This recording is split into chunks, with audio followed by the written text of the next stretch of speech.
I thought the night would end like any other. Empty streets felt safe. I was wrong. By the canal, the first body floated past, wrapped in tattered, blood-stained cloth. Buildings leaned like conspirators, walls rotting, windows shattered.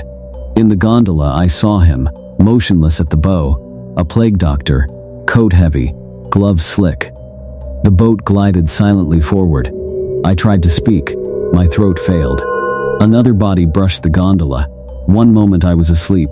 The next, I was here, engulfed in rot and impossibility. Corpses drifted by, some wrapped like grotesque dolls, others bloated, mouths frozen mid-scream. One opened its eyes, gray, swollen, hair floating like seaweed. Its gaze locked on me. A dry rasp came from somewhere beneath the water. I scrambled backward, stomach twisting. The figure stayed suspended, unblinking. Every instinct screamed to wake, to flee, but my body felt heavy, trapped by water and fog pressing from every side. The canal widened, fog curling like fingers around the buildings and lamps. Bells tolled somewhere distant, slow and hollow, echoing from beneath the water itself. The vibration rattled through me, uneven and deep. Ahead, the canal opened into a flooded square. Statues rose waist-deep, their marble faces streaked black. More bodies clustered here, tangled together, like dolls discarded after careless play. The gondola slid silently into the center, the water unnaturally still. On a wooden platform stood three figures, charred black, upright despite the damage, skulls tilted skyward, empty sockets staring into nothing. My chest tightened. The plague doctor stepped forward, boots silent on soaked wood. He withdrew a long, thin silver needle.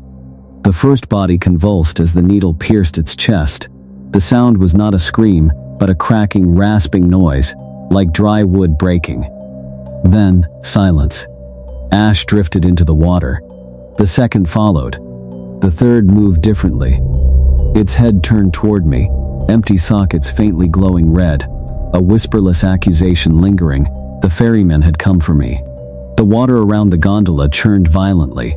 Pale, waterlogged hands grasped the sides, hundreds of them. The floating corpses hummed a low, rhythmic chant, resonating through water, wood, and bone. Panic surged. The gondola shuddered as the water rose. Reflections in the black water confused me. My apartment appeared, my bed rumpled from the night before.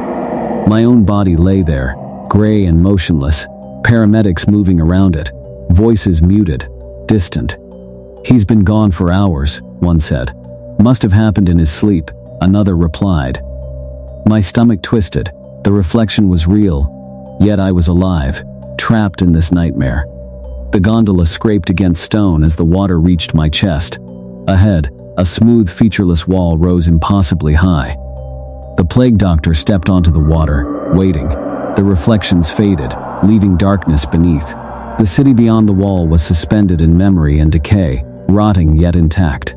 The gondola vanished, swallowed by the black water, leaving only stone and fog. I was alone, shivering, soaked, the cold seeping through every layer. The canal drained behind me, revealing bodies stranded on the stones, eyes staring at the empty sky. Air thick and viscous pressed against my chest. For a long moment, I could only breathe shallowly. Then came the faintest sound, a knock. Polite, distant, yet reverberating in my skull. My apartment. Somewhere, reality intruded. Paramedics checking the body, noting the hours passed since any movement. The boundary between that night and reality thinned, pressing in with weight I could feel. Slowly, I realized it was not punishment, it was memory. The city, drowned in itself, held bodies and echoes of lives unfinished. The plague doctor was no harbinger, but a collector of moments ignored. Cold and weight pinned me as my mind replayed every hesitation, every choice to ignore fear. The gondola, the bodies, the water, they reflected those choices. The water receded. The plague doctor remained, silent, a reminder that the world I had left, my apartment, my bed, the paramedics, still existed alongside this city of memory. Shadows whispered regrets, lost opportunities, unfinished sentences. The fog lifted, streets and lamps reappeared. Rot and decay faded. Reality reasserted itself.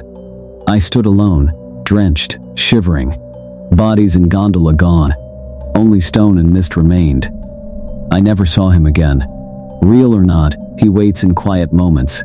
Somewhere, a door will creak, a knock will echo, a heart will pause.